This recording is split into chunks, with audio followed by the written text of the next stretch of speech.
Remember how I said I wasn't going to do a thing? Yeah, I did it. But I'll explain.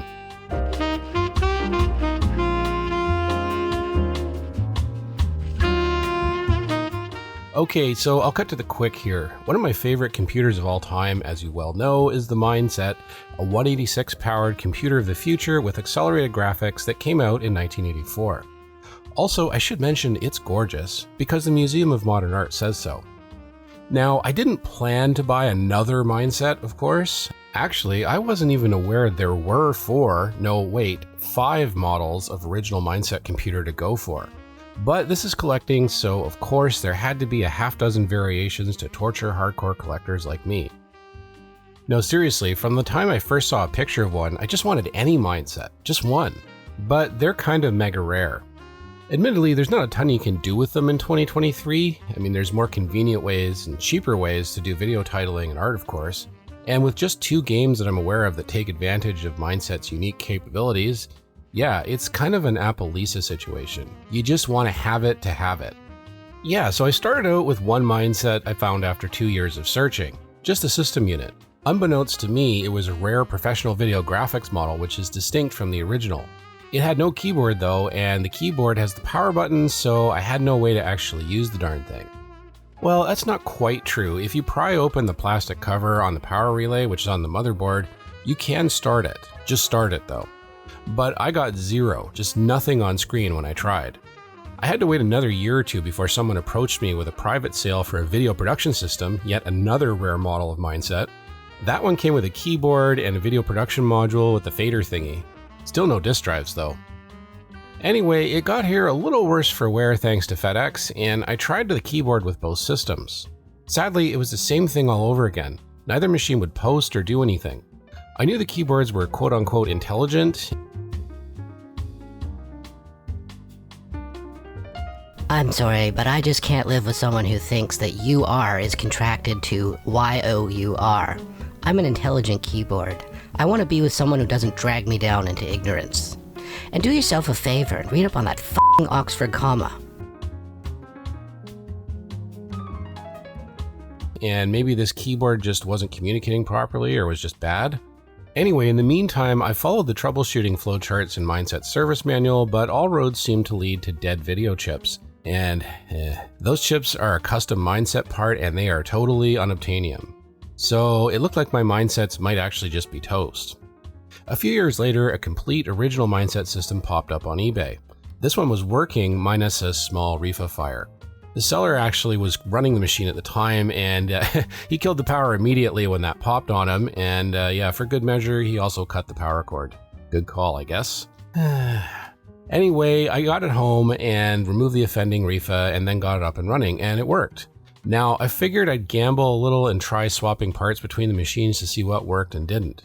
I was hugely relieved when I found out that both video chips on both of my other Mindsets were okay.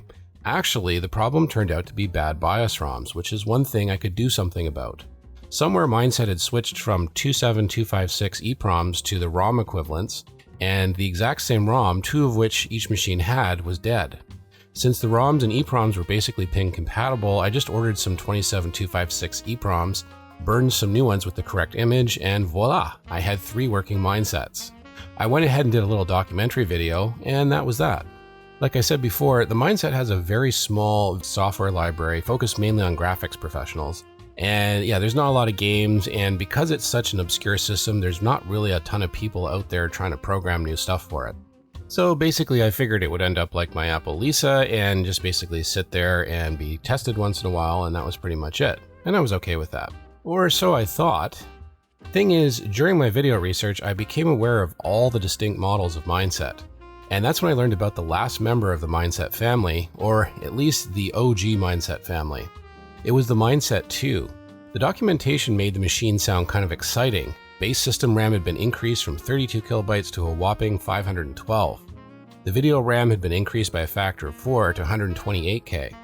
I really wanted to know more and to know what was under the hood, but the Mindset II was so rare that there were only a few pictures online, and until recently, none of them had anything of the interior.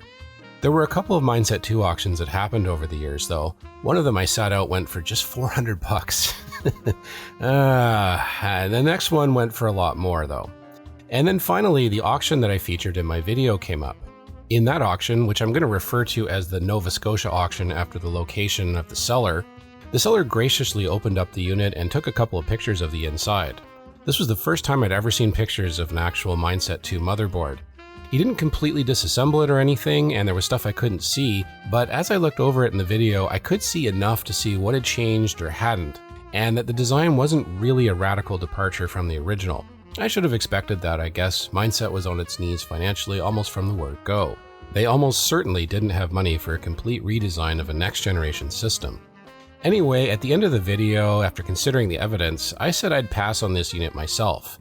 Partly because of the price, and partly because I wasn't able to spot where all the new RAM was, and I suspected it was in a missing, upgraded expansion cartridge that plugged into the back. Someone did buy it though, and yeah, I hope they had a cartridge lying around. Now, I'm calling this an auction, but it was actually more of a buy it now situation. The seller had run the machine as an auction the first time with an opening bid of I think $1,500 or $1,600, and there were no takers. This time, he basically set the price at $1,799. And he did do a best offer, but then he told me privately he'd accept no less than $1,500. I don't know what it sold for, but anything Mindset these days can typically reach over $1,000 on eBay, so I don't doubt the seller got what he wanted. Funny enough, I kept checking on that auction to see if my YouTube prowess could actually move someone to buy something. And one late night about 5 days later, the Nova Scotia auction disappeared. I couldn't even find it under completed or sold listings, which was unusual. I thought maybe the seller had pulled it down. But as I was searching for it, I stumbled upon another Mindset II auction. It was actually another buy it now situation, but anyway, who cares? And the thing that caught my eye was the second picture, which answered my question about the RAM module. That machine had a RAM module plugged into the back, and it had a little sticker on it that warned that you needed that module to power the machine up.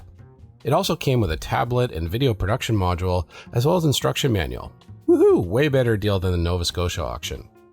The price was actually reasonable, and it had a best offer. I figured, what the heck, and threw in an offer well below asking. I was tempted to hit the buy it now because I knew someone somewhere would be jumping all over this thing given the price, but for once I decided to be patient and to be thrifty and just let fate decide if it would be mine. So yeah, the bid was accepted, and a month later, 2 boxes full of Mindset II gear arrived. I can't tell you how exciting it was to unwrap something that for years I'd only been able to read about. The seller packed this thing to the nines, and it escaped without a single love tap from FedEx. Brilliant. Not only that, but it barely looked used. The plastic is still white, not at all UV tarnished like my video production system. Man, it goes to show being patient can pay off. So now that we have a Mindset II in our grubby mitts, let's have a look at what we've got and hopefully answer some questions about what the Mindset II was all about, how it compared to its predecessors, and see if it offers us any insights into the state of Mindset Corporation itself. The first thing that jumps out at me as I look at the system unit is the warning label on the memory cartridge. And as I pull it out here, we can see, yep, there's 512K. All of the system RAM is inside this little beast. Don't worry, we're going to open it up and see what's inside in a minute here, but for now I'm just going to marvel at this handwritten file folder label. Mindset did often handwrite stuff on their gear. I have what appears to be one of their first expansion modules, and the serial number and other info is in superbly neat handwriting. I also got an RS-232C serial cartridge, which I already have one of, but spares with stuff this rare are always welcome. I was kind of hoping for some new Mindset software cartridges, but nope, these are blanks. I think Mindset was all into discs at this point. Now here's where things get spicy. Check out the serial/model number tag. The serial number is in the 50,000s. I don't know for certain, but my intuition along with some evidence I'll show later suggests Mindset production in general was crazy low. In setting the Mindset II serial numbers at 50,000 plus, I think they were doing what Apple and other companies do when they want to separate models here. The last 2 digits imply that this is very early into production. The next thing of note is the model number, M1001-2. This is different than the Nova Scotia auction unit's model number, which was just the regular M1001. That unit also had a really low serial number like most of the regular Mindsets. A viewer of my video suggested maybe Mindset was offering upgrades to end users of regular Mindsets. It's quite possible, maybe they even repurposed unused chassis to send out as Mindset 2s. Or maybe the Nova Scotia machine was an experimental prototype of sorts. One other thing, my Mindset 2 is missing the aux out jack. The Nova Scotia machine still had that. The manual is also interesting. It's orange, but there's no mindset markings. I've seen a few mindset promotional materials in orange. The original mindset manuals are much fancier, almost IBM-like in gray. The first page here is clearly a photocopy, but then later pages look to be professionally printed. Did Mindset not have enough money to make proper manuals for the Mindset II? I should really scan this, as I don't think it's archived anywhere online. The first few pages contain some warnings about timing problems when the video production module is attached, and they also remind that you must have the 512K memory module plugged in for the system to work. Next, I'm going to disassemble this machine so we can get a really good, unobstructed view of the motherboard and take some pictures for posterity and documentation purposes. One thing about the Mindset I don't really love, the multiplicity of differently sized screws. Ugh. And I'll lift the lid off here. Yep, this looks pretty similar to the Nova Scotia unit. I can see some differences, but let me remove some additional stuff obscuring our view. The cartridge port riser here is interesting. It's still a revision A and the serial number is 2397. This is more evidence to back up my belief about how many machines were produced. I'll also remove the expansion port riser here and note again the serial number for that one is in the 2000s also. Nice. Now we have a total bird's eye view of the Mindset 2's innards. Yeah, so we can see the basic layout is the same as the previous Mindset version, the PVGS or Professional Video Graphics System. And that board was pretty much the same as the original, except for this mystery connector some viewers believe might be a series of test points. All the main chips are the same and in their original places. The only difference I can spot right away is the BIOS chips, which show a BIOS version of 2.10. It's a pity that the Nova Scotia machine didn't have a picture of those. That would have been really interesting. I'm definitely going to dump these right away because I've never seen a version 2 BIOS for the Mindset archived anywhere.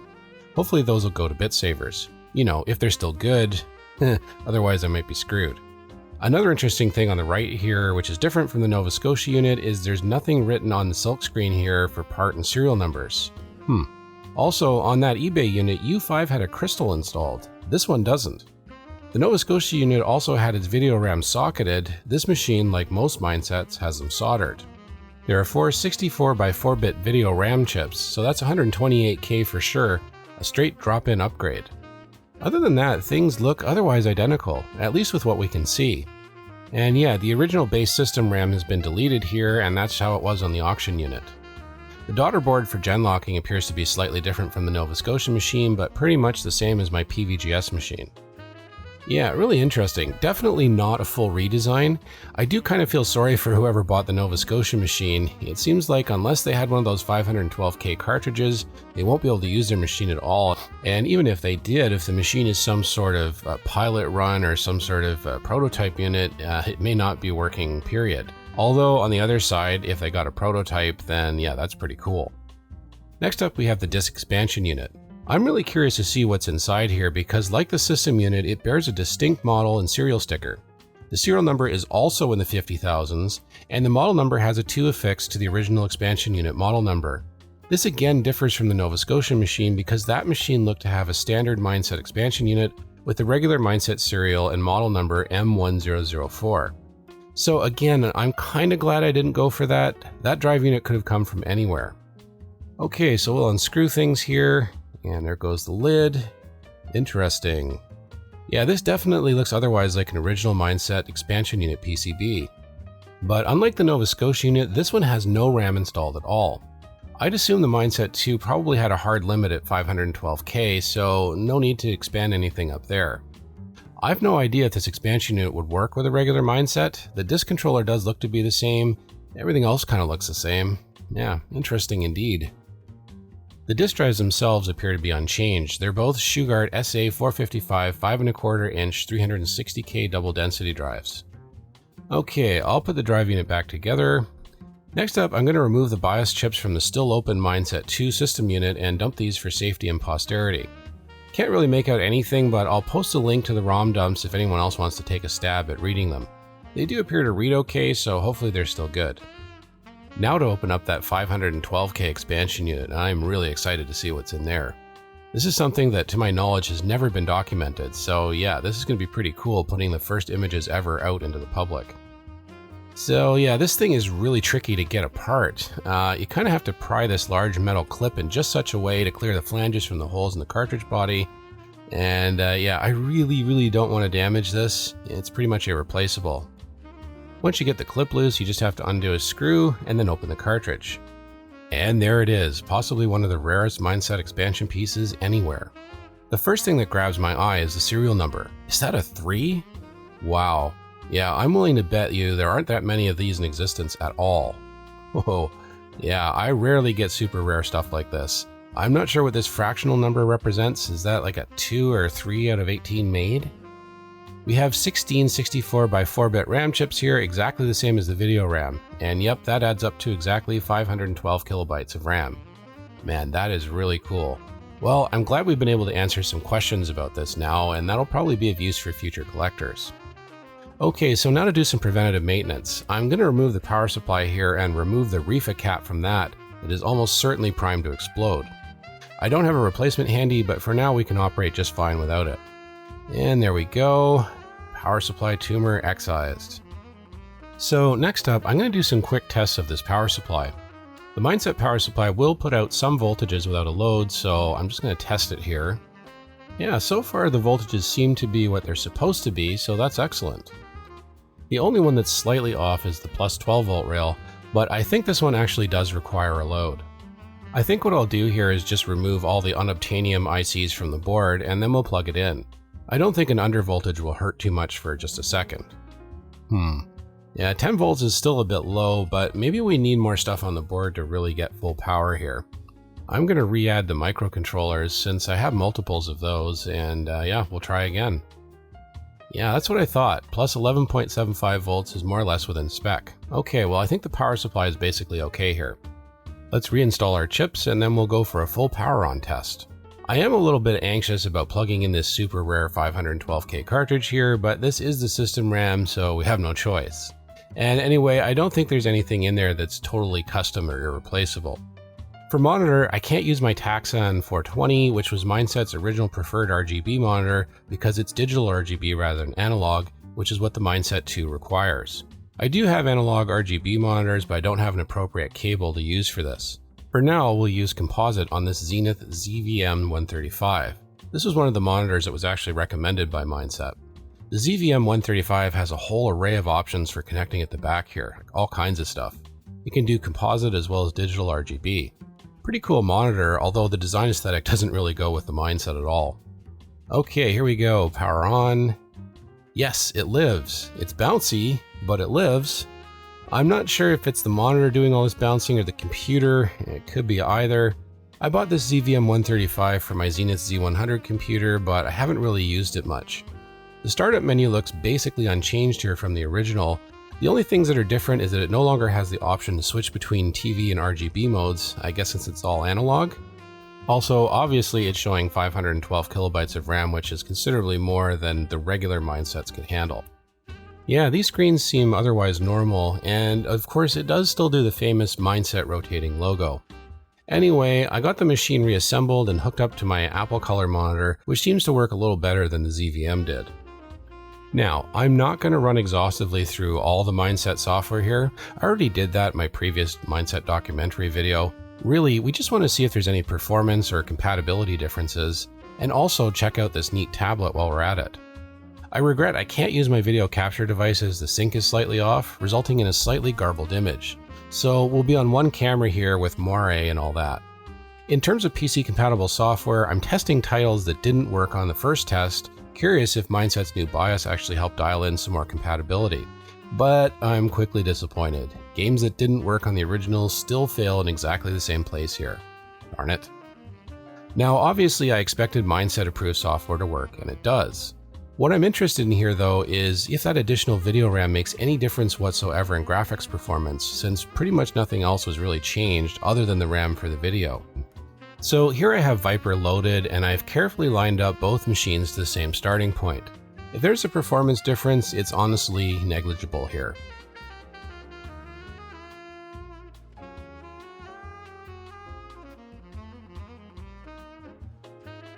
The same applies for chess, which seems to run at exactly the same speed. Yeah, the extra video RAM and BIOS tweaks really seem to be having no effect whatsoever here, not that I really expected it would. Now, the tablet, that's something I'm excited to play with. Man, this thing is substantial. The brand name on it is Curta, but it does look to be otherwise identical to the Mindset unit. I think Mindset just went with an off-the-shelf approach on this one and basically rebadged these. With everything plugged in, all we have to do is start Lumina and get to work. Unlike with a regular PC, there's no drivers to load here. Yeah, I love this.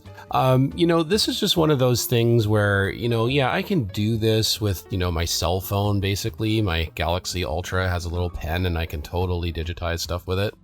But this just has a totally different feel to it, and it definitely reminds me of that kind of futuristic vibe that the 80s had when I was a kid. Yeah, I'm just loving this. I'm definitely going to play with this some more off camera. It's just a really nice tablet to work with. So that kind of completes our hardware tour of this very, very rare Mindset II. Yeah, from a technological standpoint, the Mindset II is kind of a snore, isn't it? And an expensive one too, at $3,500. Not that I was expecting a dramatic design departure. Mindset was functionally broke when the Mindset II was coming out, having already gone into bankruptcy once in August of 1985, before the hammer finally came down for good in 1987. Looking at the few pictures of the machine that we have, one really gets the sense that Mindset was scrounging around in its parts bins for whatever it could find at the factory in Sunnyvale, trying to forestall the inevitable. It's possible the liquidation may provide a partial explanation to the slapdashedness of Mindset 2 componentry. Over 400 computers and components were auctioned off in a single day.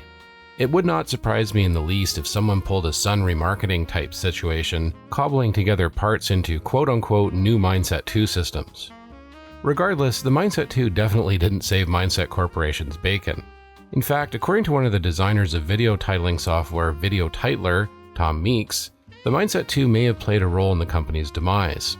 Supposedly, one key feature of the Mindset 2 was supposed to be a hard drive.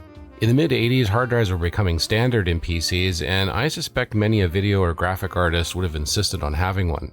As seems to be the case with the Mindset 2 itself, Mindset sort of bodged together something, two cartridges, one that had the required ROM code to recognize a hard drive, and the other a physical interface to a SCSI hard disk. I've never seen any Mindsets with an actual hard drive attached, and that's probably because the system Mindset device didn't work so well. Okay, there was one version of Mindset, the M3000, which appears to be basically a rack-mounted version of the Mindset 2. This manual gives sort of an idea of how a hard disk-enabled Mindset would have worked. They seem to have had it pretty locked down software-wise.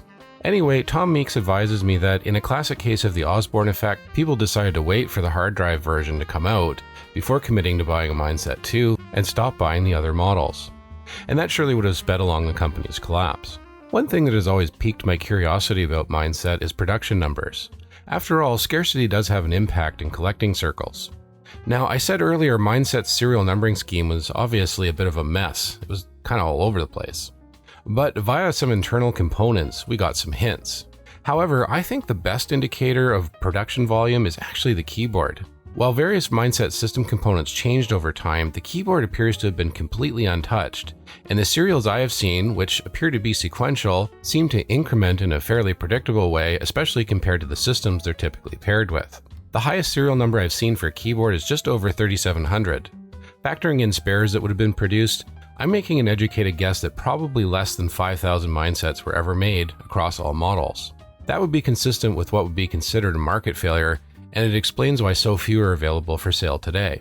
And that's why I feel really lucky to have this super scarce variant of Mindset, even if it doesn't really differ impressively from its siblings. With this unit, I am just one model away from having all of the original models. I don't know if I plan to keep all 5 long term though. Part of me would like to see less hoarding in our hobby and more machines actually getting used, which might lead to more software for rare birds like these. Before I get there though, please gods of collecting, drop a Mindset professional graphics system on me. And maybe not right this minute, I am a little light on cash. Anyway, that's kind of it for this video. If you like what you saw here, please tap that like button. If you didn't, just press that dislike. I dare you. If you're really enthusiastic, please do consider subscribing. And if you're really enthusiastic, we'd love to have you aboard with our Patreon crew. But for now, thanks so much for watching, and we'll see you soon.